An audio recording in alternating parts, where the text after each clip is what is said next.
सवाल तो सुन लीजिए भाई साहब, सरकार बनने का क्रेडिट प्रधानमंत्री नरेंद्र मोदी को, तो ये जो 11 सीटें जा रही हैं इसका क्रेडिट किसको?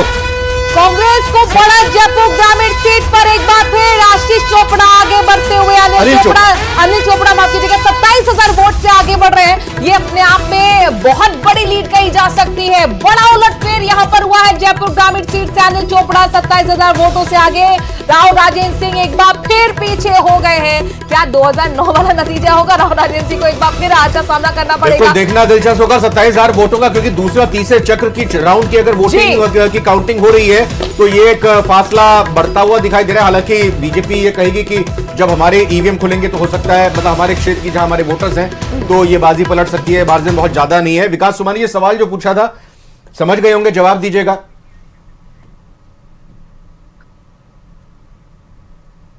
उस पर हिट कर रहे हैं। ये चुनाव आयोग की तरफ से इस वक्त all of that we are managing and seeing from here, निर्वाचन मुख्य चुनाव आयुक्त, तो दैट जितने भी लोग जानना चाहते हैं, देखना चाहते हैं, उन्हें कोई परेशानी ना हो। और सभी आरओस को जो 542 कॉन्स्टिट्यूएंसीज में इस समय काउंटिंग करा रहे हैं, जहां करीब करीब 65,000 से ऊपर की टेबल्स लगी हुई हैं, हर जगह में उनको कहा गया है कि पोलिंग एजेंट्स को और कैंडिडेट्स को निश्चित रूप से बैठने दें, पूरी पारदर्शिता के साथ काउंटिंग करें, जो रूल बुक है उसका पालन अक्षरते करें, मतलब एक भी वायलेशन नहीं होनी चाहिए, अदरवाइज खैर नहीं है। यानी जो रूल बुक है उसका पालन करें, पारदर्शिता से पालन करें, कैंडिडेट्स को और उनके एजेंट्स को हर जगह में शामिल रखें, सीसीटीवी फुटेज 24/7 लेते रहें हर प्रक्रिया का, ताकि पूरी पारदर्शिता बनी रहे। तो जैसे वोट डालने में मेहनत की, उसी तरीके से आज यहाँ भी पूरी पारदर्शिता के साथ वो सब लोग काम कर रहे हैं। सर, अगर किसी तरह की गड़बड़ी की रिपोर्ट मिलती है तो किस तरह का?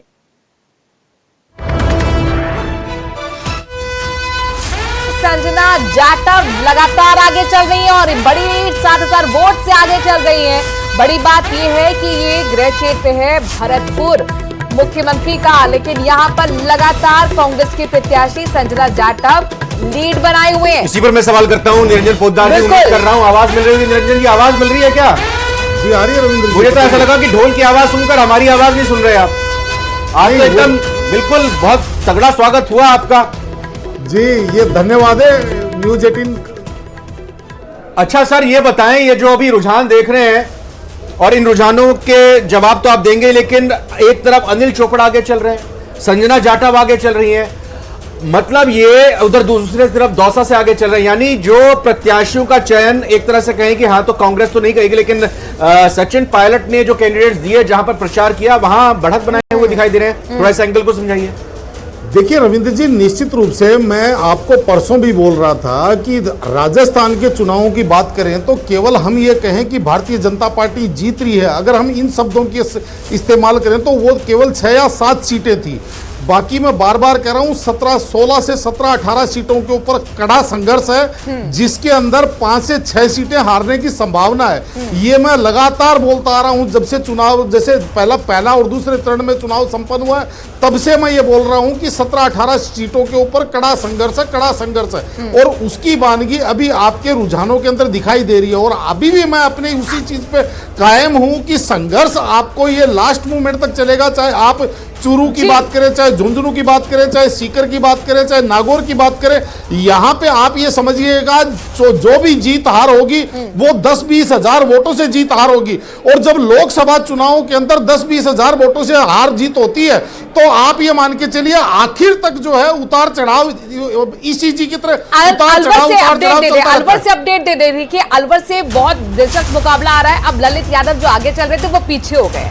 अब यहाँ पर अलवर से भूपेन जो है यादव वो आगे चल रहे हैं, चूंकि ये जाहिर तौर पर केंद्रीय मंत्री की सीट है, वीआईपी सीट है, उलटफेर भी हो रहे हैं, ये भी दर्शकों को बताना बेहद जरूरी हो जाता है। मित्तल साहब, ये सचिन पायलट की जो बात यहाँ पर आ गई कि अब जो प्रत्याशी का चयन हुआ था उसमें सचिन पायलट के सुझावों को काफी हद तक माना गया, तो जिस तरीके का परफॉर्मेंस कांग्रेस दिखा रही रुझानों में, क्या क्रेडिट सचिन पायलट को मिलना चाहिए? और फिर ये सवाल कांग्रेस से भी पूछा जाना चाहिए कि सचिन पायलट को प्रत्याशियों के चयन में कम से कम विधानसभा में भी अगर शामिल कर लेते तो तस्वीर कुछ और होती। मित्तल साहब, स्वाभाविक है कि क्या नाम है, सचिन पायलट को जितना विधानसभा में वेटेज मिलना चाहिए था शायद उतना नहीं गया है, और लोकसभा में ये माना गया कि उनकी राय से टिकटों का वितरण हुआ है। हम देख रहे हैं कि कांग्रेस में सचिन पायलट का लगातार महत्व बढ़ रहा है। हमने देखा कि अभी सचिन पायलट जो है वो राष्ट्रीय महासचिव भी है और छत्तीसगढ़ के प्रभारी भी है, लेकिन उसके बावजूद भी उन्होंने राजस्थान के अंदर महत्वपूर्ण भूमिका निभाई है। लेकिन ये बात सही है कि अभी भी जो पैचअप जो राजस्थान के अंदर अशोक गहलोत और सचिन पायलट के बीच होना चाहिए वो नहीं हुआ। डूंगरपुर से बिग ब्रेकिंग, राजकुमार रोत 15,445 वोट से आगे चल रहे हैं। 4 राउंड की गिनती तक राजकुमार रोत आगे बने हुए हैं। बांसवाड़ा डूंगरपुर से सबसे बड़ा अपडेट, इस वक्त की बड़ी खबर डूंगरपुर से रिजल्ट ब्रेकिंग है।